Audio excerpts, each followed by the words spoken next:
Okay, let's talk about something that's hiding in plain sight in the solar world. A safety issue that, honestly, doesn't get talked about enough.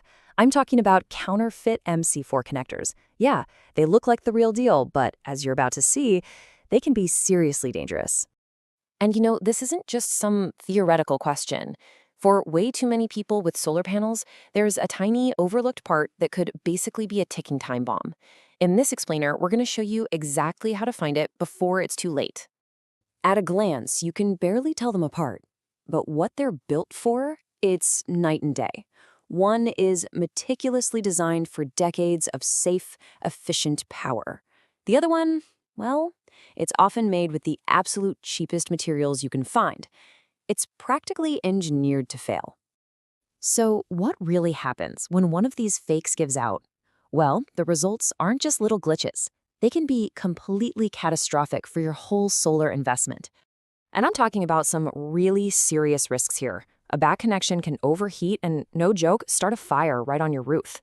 Even if it doesn't, it can waste a ton of the electricity you're supposed to be saving, cause damage to your expensive panels that you can't fix, and over time, it just leads to corrosion that compromises the whole setup.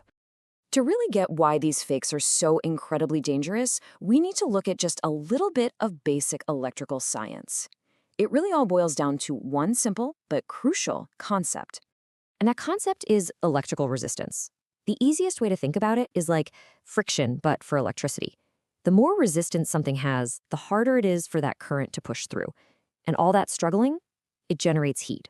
Sometimes, a whole lot of heat. Now, this formula right here, this is where things get really scary. The heat generated is equal to the current squared times the resistance. That little squared part is the real villain of our story. It means that even a tiny, tiny increase in resistance from a shoddy connector creates an exponential jump in dangerous heat. The kind of heat that starts fires. And this chart really lays out where that extra resistance comes from. See, genuine connectors. They use a high-quality copper alloy for their pins, which is a great conductor. Fakes, they use cheap metals that just don't conduct as well. Real ones have tough, UV-resistant insulation. Fakes use thin plastic that gets brittle and cracks in the sun. And that fit? A real MC4 is precise and tight. But the loose, sloppy fit of a fake is just a recipe for disaster. Okay, so that's the problem. It's a big one. But how do you protect yourself? Well, the good news is you don't have to be a master electrician. There's actually a pretty simple 3-step inspection you can follow to spot these dangerous fakes. We're going to walk through each one. First, a visual check that anyone can do. Then, a simple mechanical test, where you can literally feel the difference in quality. And for the more advanced users, we'll cover a quick electrical test that will tell you for sure if you have a problem. All right, first up, the visual inspection. You'd be surprised how often you can spot a fake just by looking closely. The counterfeiters are really just counting on you not paying attention to the details. So here's what to look for. On a genuine connector, you'll see a clear, crisp logo or markings. The copper pin inside should look bright and feel substantial. A fake's pin, it often looks dull, thin, maybe even discolored. And then just look at the plastic shell itself. Real MC4s fit together perfectly, no gaps. Fakes often look and feel loose right out of the box. Next up is what I call the feel test, because a well-made connector doesn't just look right, it feels right. This simple mechanical test is all about checking the physical integrity of that connection. When you plug it in, a genuine MC4 gives you this really confident, firm snap. You know it's locked in. It should also resist a gentle pull without coming apart. And here's a big one. If you wiggle the connector, those metal pins inside should feel totally solid. They should not move or rattle around in the plastic housing. A loose pin is a major, major red flag. All right, now, for those of you who are comfortable using a multimeter, this last step is the one that leaves zero room for doubt. This is the definitive way to measure how well, or more likely, how poorly, a connector is actually performing. There are two main things you can check. First, you can measure the resistance right across the connector.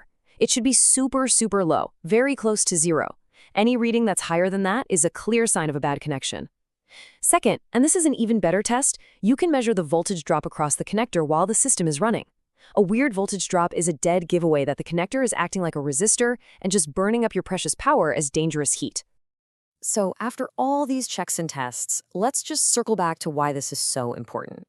It's really easy to think, oh, it's just a small part. But in a high-power system like a solar array, there are no small parts. You have to remember, even a small residential solar string is often pushing over 40 volts of direct current. That is a serious amount of power, and it demands high-quality, totally reliable components. There is just zero room for error when you're dealing with that kind of energy. And that's really the key takeaway here. Your entire expensive, high-tech solar array is only as safe and effective as its absolute weakest link. And a single 50-cent fake connector can put that whole thing at risk. And this final quote really says it all perfectly. Checking these connections, it goes way beyond just routine maintenance or worrying about efficiency. It is a fundamental safety check for your home. So we'll just leave you with this one question. Do you know for sure what's connecting the panels on your roof?